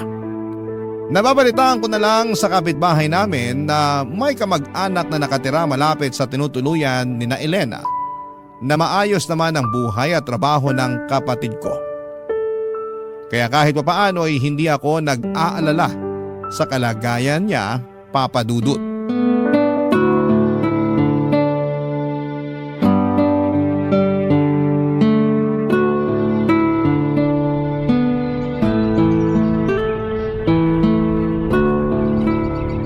Ronald! Halika na rito! Magtanghalian ka muna! Sige, papunta na ako dyan. Ay, napakainit ng panahon. Oo nga eh. Ito may dala akong face towel. Akin na yung hawak mo kasi mukhang masyado ng basa ng pawis yan. Ay, salamat. Ito, iba talaga ang init ng araw ngayon kumpara nung nakaraang taon. Sinabi mo pa. Parang kada taon mas tumitindi talaga ang init ng panahon. Uminom ka muna ng tubig. Oh, Buti malamig tong dinala mong tubig para sa akin. sinadya ko talaga yan. Kasi alam ko na ibang pagod mo ngayon dito sa bukid. Galit na galit kasi talaga yung araw oh. Kahit nga nakapayong ako habang naglalakad kanina papunta rito, pakiramdam ko napakalapit lang ng araw sa nilakaran ko. Oh, eto na ang plato mo na may kanin at binagoong ang baboy. Salamat, Marlene. Mukhang mapaparami ako ng kain yan kasi binagoong ang baboy pala tong niluto mo ngayon para sa akin. Alam ko kasi na paborito mo yan. At isa pa, Matagal na akong hindi nakakapagluto ng ganyan. Kilalang kilala mo na talaga ako ah. Aba syempre naman kasi mahigit 3 taon na tayong magkarelasyon. Kaya kabisado ko na ang maliliit at malalaking detalye na tungkol sa'yo. Nakakatuwa nga kasi parang kailan lang nung unang beses ako umakyat ng ligaw sa bahay niyo. Naalala ko pa yan, Ronald. Kasi kahit malamig ang gabi noon, napansin ko na walang tigil ang pamumuo ng pawis sa noo at leeg mo. Kinakabahan kasi talaga ako. Dahil kilala nga ang tatay mo sa pagiging masungit at istrikto na forma sa lugar natin. Pero mabait naman si tatay nung nakausap mo na siya, di ba? Mabait naman. Hindi ko lang maiwasan na kabahan sa umpisa. Kasi talagang matalim ang tingin niya sa akin noon. Ano ka ba? Ganun talaga ang mata ni tatay kasi singkit siya. Nagbibiro lang naman ako. Pero alam mo kung ano yung mas nakakakaba? Ano? Nung araw na sasabihin na natin sa mga magulang mo na may relasyon na tayong dalawa. Naalala ko rin yan. Kasi halos maiyak pa nun si nanay. Akala kasi nila magpapakasal na tayong dalawa. Ganun na nga. Pinaliwanag ko naman na malayo pa yun sa plano natin. Dahil gusto ko na hindi magsabay ang responsibilidad ko sa'yo at sa kapatid ko. Ayokong madali ng mga bagay sa buhay ko. Kasi alam ko na pwedeng pati ikaw, mahirapan kapag nagpadalos-dalos ako pagdating sa mga desisyon na ginagawa ko. Pakiramdam ko nga, yan ang dahilan kung paano mo nakuha ang tiwala ni tatay. Kasi alam niyang responsable ka pagdating sa paggawa ng mga desisyon. Mabuti kasi kung ako lang ang mahihirapan. Maaapektuhan din kasi yung kapatid ko at yun ang ayokong mangyari. Teka, kumusta na pala si Elena? Baka maayos naman siya. Nagpadala na ba ulit siya ng sulat sa'yo? Hindi pa nga eh. Talaga? Oo. Mahigit 1 buwan na rin niyang hindi sinasagot ang mga sulat ko. Pero mukha namang maayos siya sa Maynila. Paano mo nalaman? Nakausap ko rin yung magulang ng kaklase ni Elena na kasama niya nagtatrabaho sa Maynila. May pwesto sila ng tindahan sa bayan. Kaya nagawa kong dumaan para makipagkamustahan sa kanila. Ano namang sabi nila tungkol sa kapatid mo? Regular na raw sa trabaho ang kapatid ko at talaga raw napakasipag. Kaya daw siguro hindi nakakasagot sa mga sulat ko dahil busy sa trabaho niya. Naku, baka nga masyado siyang busy sa trabaho kaya hindi na siya makagawa ng sulat sa'yo. Pero alam mo, nag-aalala pa rin ako. Hindi kasi ako sanay na matagal kami nagkakalayo na dalawa. Kinakabahan ako na baka may nangyari nang hindi maganda sa kanya. Matalino at madiskarte ang kapatid mo. Sigurado ako na walang mangyayaring masama sa kanya. Isa pa, nasa tamang edad na rin siya kaya sa tingin ko tapos na ang responsibilidad mo sa kanya. Yun na lang din ang iniisip ko. Kilala ko naman siya at alam ko na ginagawa niyang lahat para mas mapabuti ang buhay niya. Pero tama ka sa sinabi mo, Marlene. Naisip ko rin tuloy na baka oras na para buhay naman nating dalawa ang simulan nating ayusin. Papadudot, naisip ko noon na tama si Marlene. Tapos na rin naman ang responsibilidad ko para kay Elena kaya oras na para sarili ko naman ang asikasuhin at intindihin ko. Kaya naman pagkalipas ng ilang buwan ay nagplano na kaming magpakasal ni Marlene. Pinadalhan ko rin ang sulat si Elena para imbitahan siya sa araw ng kasal namin. Sumagot naman siya sa sulat pero sinabi niya na hindi siya makakauwi dahil busy siya sa trabaho niya. Magpapadala na lang daw siya ng regalo para sa kasal namin ni Marlene. Sa totoo lang ay medyo nalungkot ako noon. Kahit pa nga nagpadala ng pera at regalo ang kapatid ko para sa amin ni Marlene ay iba pa rin yung nandun siya sa mismong araw ng kasal namin. Pero iniisip ko na baka nasa mabuti siyang kalagayan at maayos ang buhay niya. Masaya na ako para sa kanya, Papa Dudut, at alam ko na masaya din siya sa buhay niya, Papa Dudut. Kung anong buhay na meron siya. Samantalang ako naman ay masaya ako sa buhay na kasama ko ang babaeng pinakamamahal ko, Papa Dudut. Barangay Love Stories. Barangay Love Stories. Papa Dudut, tinuon ko na lamang ang atensyon ko sa pag-aasikaso sa pamilya ko. Nang mauso ang cellphone ay nakakausap ko na rin sa text o saglit na tawag si Elena, pero sobrang bihira talaga. Hanggang sa makasanayan ko na lang na hindi na siya masyadong kinukulit. Lalo na nang mag-focus na ako sa sariling pamilya ko. Sila na ang naging buhay ko noon, lalo na nang mabigyan ako ni Marlene ng 2 anak. Ginawa ko, Papa Dudut, ang lahat para maging responsableng padre de pamilya. Ang nasa isip ko noon ay kung nagawa kong itaguyod ng mag-isa at mapagtapos ng kolehiyo ang kapatid kong si Elena, ay kaya ko rin gawin yon sa mga anak ko. Hindi madali dahil habang tumatagal ay tumataas ang lahat ng presyo ng mga bilihin at mga gastusin. Pero wala akong hindi kakayanin para sa pamilya ko. Ilang taon nga ang lumipas na balitaan ko na lamang na umuwi ang kapatid ko pero hindi sa bahay namin, kundi sa isang bahay sa bayan na hindi ko alam na nabili na pala niya noon, Papa Dudut.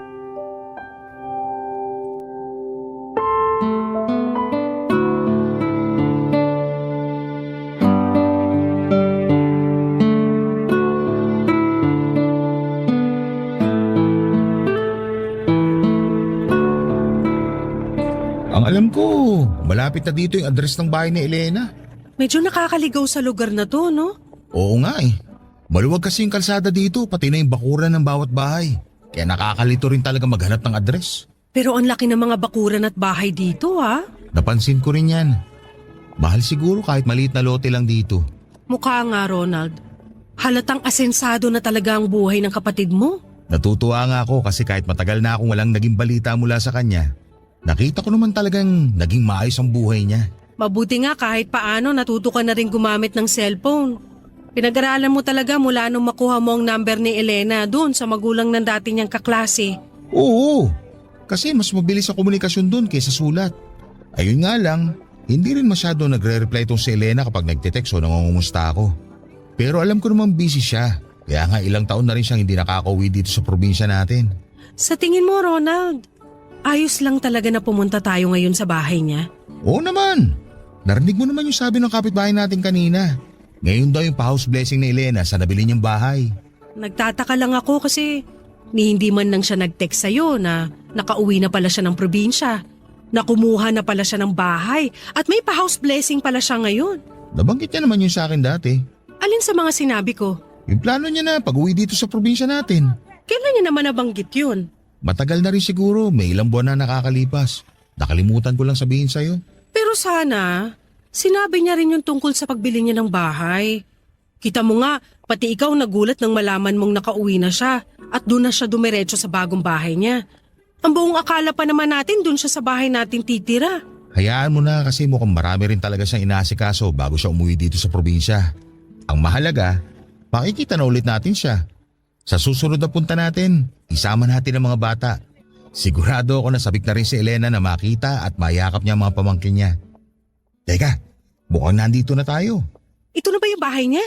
Oo, nakasulat dito sa gate yung address na binigay ng kapitbahay natin. Mukhang ito na nga kasi kita mula sa mga nakabukas na bintana na maraming tao sa loob ng bahay. Tara, pumasok na tayo. Ronald, sandali lang.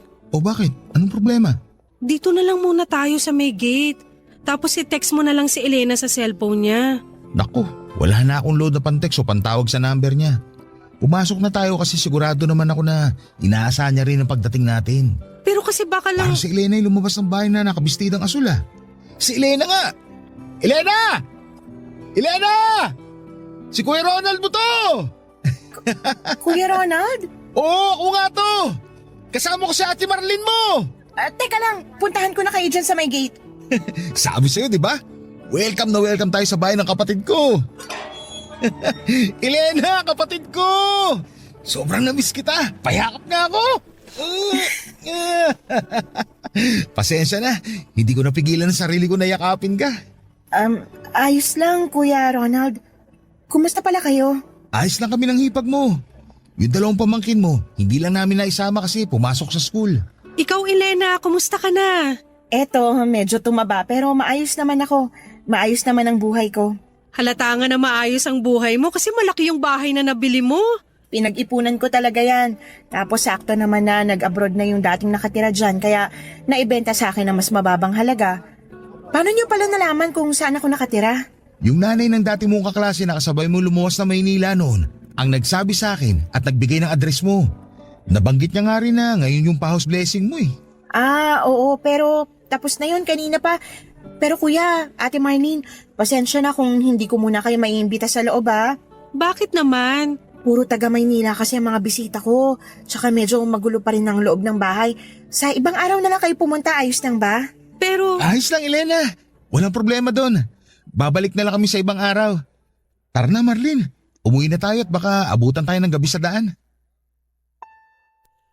Papadudot matagal bago ako natutong gumamit ng cellphone noon. Pinilit kong pag-aralan yon nang makuha ko ang number ni Elena. Doon kami ulit nagkaroon ng komunikasyon pero bihira pa rin siyang mag-reply sa mga text ko. At mula nang mabalitaan kong umuwi na ng probinsya namin si Elena ay hindi na talaga ako mapakali. Sobrang sabik na kasi akong makita siya noon dahil ilang taon na rin akong walang naging balita sa kanya. Kaya naman hindi ko na napigilan ang sarili ko na puntahan siya sa address ng bagong bahay niya na nakuha ko.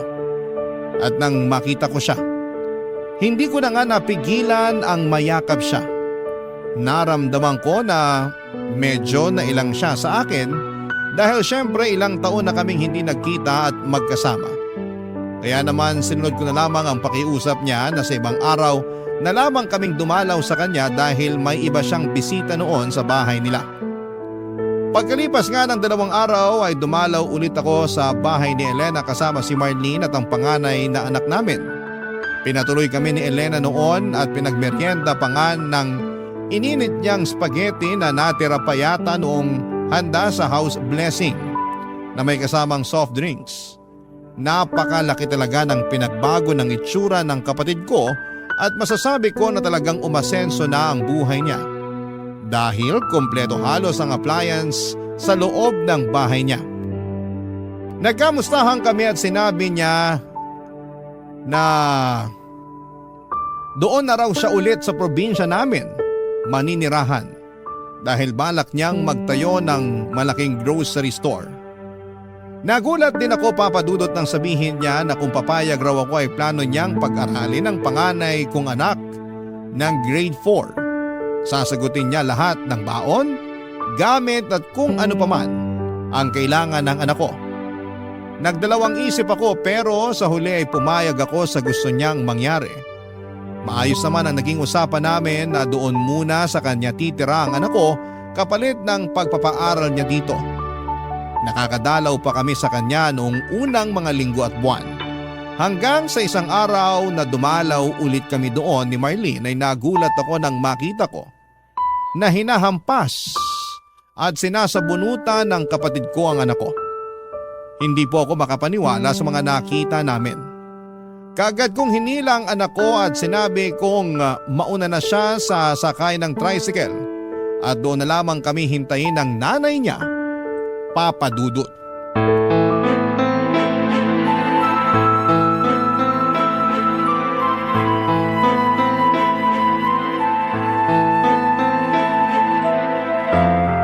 Sabi ko naman sa'yo, Kuya Ronald, dinidisiplina ko lang yung anak nyo ni Ate Marlene. Anong dinidisiplina? Halos mabugbog mo ng anak namin. Hindi ko siya binubugbog. Bakit ba kasi nagawa mo yun sa bata? Dahil tatanga-tanga yung anak nyo pagdating sa paglalaba. Hindi na naman niya naihiwala yung pulang damit ko sa mga puti kaya, ayan, humawa na ang kulay. Hindi mo naman kailangang bugbugin ang anak namin. Hindi ko nga siya binubugbog, kuya. ano yung nakita namin, Elena? Yung pagsabunot mo sa buhok niya at ilang beses ng paghampas sa braso at likod niya. Ang hirap sa inyo, masyado nyo binibaby ang mga anak nyo kaya lumalaking matigas ang ulo at saka walang alam sa buhay. Kita mo nga yung panganay niyong lalaki, ni hindi marunong maglaban ng maayos. Palasagot pa, kaya halatang sutil at napakatigas ng ulo. Hindi matigas ang ulo ng mga anak namin, lalo na yung panganay namin. At para sabihin ko sa'yo, matalino siya at hindi kagaya ng sinasabi mong walang alam sa buhay. Sinasabi nyo lang yan kasi hindi nyo ginagawa ng tamang pagiging magulang nyo sa mga bata. Ang lakas naman ng loob mo na magsalita ng ganyan. Marlene, tama na! Hindi ako titigil, Ronald! Dahil kinikistyon ng kapatid mo na yan ang pagiging magulang natin! Elena, baka nakakalimutan mo na kahit kailan, hindi ka pa nagkaroon ng anak! Pero hindi ibig sabihin no, na wala akong alam kung paano magdisiplina ng isang bata. Ang sabihin mo, masyadong mabigat yung mga kamay mo at hindi ka muna nag-iisip bago mo sinaktan ng anak namin! Anong sinasabi niyong hindi nag-iisip? Baka ikaw yun, Ate Marlene. Kasi sa ating tatlo, alam natin na ako ang pinaka nasa tamang pag-iisip. Talaga ba? Kaya ba pinagagawa mo sakta ng bata na walang kalaban-laban? Ginagawa ko lang kung anong alam kong tamang paraan ng pagdidisiplina. At kailan pa naging tama ang pananakit ng bata, Elena? Kailangan naman kasi disiplinahin talaga yung mga batang nakakagawa ng mali, di ba? Para hindi na nila ulitin. Pero sa ibang paraan. Hindi sa pananakit na ginagawa mo. Hindi magtatanda ang mga bata kung masyado nyo silang binibaby. Pero hindi rin makakabuti sa kanilang pagbuhatan sila ng kamay. Pagdidisiplina ang tawag sa ginawa ko sa anak nyo, Ate Marlene. Kailangan tumatak sa kokote niya ang mga bagay na kailangan niyang tandaan. Kung hahayaan niyo siyang ganyan lang ang alam sa buhay, baka tumanda rin siyang walang alam kagaya ni... Kagaya nino? Kagaya ko? Bakit bigla ka na lang tumahimik, Elena? Ituloy mo yung gusto mo sabihin. Mabuti pa umalis na kayo. Hindi pa tayo tapos mag-usap. Kaya hindi kami aalis ni Marlene dito sa bakuran ng bahay mo. Gusto ko nang magpahinga, kuya. Umuwi na kayo ni Ate Marlene. Kailan mo pa sinimulan saktan ng anak namin? Hindi ka makasagot. Kasi hindi mo na rin maalala kung kailan mo unang beses sinaktan ng anak namin, tama? Pwede ba, Kuya Ronald? Tama na nga ang usapan na to. Umalis na lang kayo ni Ate Marlene. Gusto ko lang malaman ang sagot sa mga tanong ko. Kaya ba sinasaktan mo ang anak ko dahil natatakot ka na maging kagaya niya lang ako? Na isang magsasaka na kailangang araw-araw at buong maghapon na nagtatrabaho? Bakit hindi ka nagsasalita, Elena? Bakit hindi mo aminin na sobrang babantingin mo sa akin? Na kinakahiya mo ako bilang kapatid mo? Kaya ayaw mo tumulad sa akin ng anak ko kasi para sa'yo, walang narating ang buhay ko. Aminin mo na, Elena. Mababa talaga ang tingin mo sa akin. Oo, sige na. Kaya ko lang naman dinidisiplinang mabuti ang anak nyo kasi ayoko maging kagaya mo siya na walang ibang narating o naging trabaho kundi ang pagiging magsasaka lang. Ayoko mabulok ang buhay niya sa palayan. Baka nakakalimutan mo, Elena. Nagkaroon ng malaking bahagi ng trabaho ko para sa tagumpay na meron ka ngayon sa buhay mo. Hindi ako nanunumbat at kahit kailan, hindi ako naningil sa kung ano man ang naibigay ko sa'yo. Ronald, tahan na. Isa pa, Elena. Kahit kailan, hindi kita sinaktan. Hindi dumapong palad ko sa kahit anong bahagi ng katawan mo para saktan ka. Tapos, makikita na lang namin ni Marlene kung paano saktan ang panganay na anak namin. Alam mo, tama nga sila. Binabago ng Maynila hindi lang ang buhay, kundi pati na rin ang ugali ng mga tao na nakikipagsapalaran sa lugar nila. At siguro nga, kasama ka sa mga pilit binago ng Maynila. Dahil hindi na kita kilala, Elena. Hindi na ikaw yung dating mabait at mapagmahal na kapatid ko. Papa Dudut, hindi talaga ako sanay na mapalayo ang mga anak ko mula sa amin, lalo na ang panganay kong lalaki dahil sa kanya ako pinakamalapit. Pero inisip ko na lamang na para din yon sa ikabubuti niya. Isa pa, hindi naman talaga siya sobrang mapapalayo sa akin. Sa bahay ni Elena na nasa bayan lamang siya titira na isang jeep at isang tricycle lang naman ang layo mula sa amin. Sa unang mga buwan ay madalas ko siyang dinadalaw noon sa bahay ni Elena pero nararamdaman ko na parang naiirita ang kapatid ko kapag napapadalas ako sa bahay nila. Iniisip ko na lamang na baka naiistorbo ko ang pamamahinga niya kaya naman binawasan ko na ang oras ng pagdalaw ko sa anak ko. Sa tuwing magkakausap naman kami ng anak ko ay wala siyang ibang kinikwento kung hindi puro kabutihan na ginagawa sa kanya ng tita Elena niya. Na palagi raw siya nitong pinapakain ng masasarap na pagkain at hindi masyadong inuutusan sa mga gawaing bahay. Puro magaganda ang kinukwento niya kahit napapansin ko na biglaan ang kanyang pagpayat. Paglalim ng eye bags at paminsan-minsan ay mga pasa niya sa braso. At hindi talaga ako makapaniwala nang makita ng sariling mga mata ko kung paano saktan ang anak ko ng sarili kong kapatid ng mga oras na yon. Kahit kailan ay hindi ko po pinagbuhatan ng kamay ang sino man sa mga anak ko. At ni isang beses ay hindi rin dumapo ang kamay ko sa balat ng kapatid kong si Elena. Kaya naman hindi ko na rin napigilan ang sarili ko na isumbat ang mga naitulong ko kay Elena. Hindi ko siya tinulungan, inalagaan, binigyan ng proteksyon at pinag-aral para tanawin niya yon sa akin na utang na loob. Ginawa ko lahat ng yon kasi mahal ko siya bilang kapatid ko at akala ko ay ituturing niya rin na pamilya ang pamilya ko pero nagkamali ako. Nang makauwi kami ng bahay ng asawa at anak ko ay doon sa amin kinuwento ng panganay naming anak kung paano siya pagmalupitan ni Elena. Dahil sa pangarap niya at alam niyang pangarap din namin na mga magulang niya na makapagtapos siya ng pag-aaral. Tinis niya ang lahat ng yon. Konting pagkakamali lang daw kagaya ng ilang minuto na maunang magising sa kanya si Elena, hindi makapagluto ng hapunan para dito, maiwan ng walis tambo sa may tabi ng sofa at kung ano-ano pang mga maliliit na bagay ay hampas, batok sa bunot at iba pang pisikal na pananakit kaagad ang natatamo niya.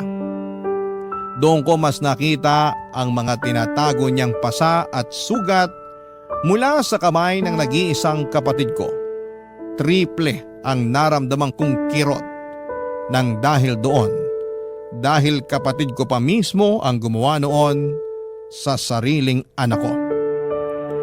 Papadudot mula noon ay hindi na kami nag-usapan ng kapatid ko pero wala rin akong kahit na sinong pinagsabihan na ibang tao sa pananakit na ginawa niya sa panganay kong anak. May nakarating sa akin na marami na raw siyang nakakaaway sa lugar na tinitirhan niya.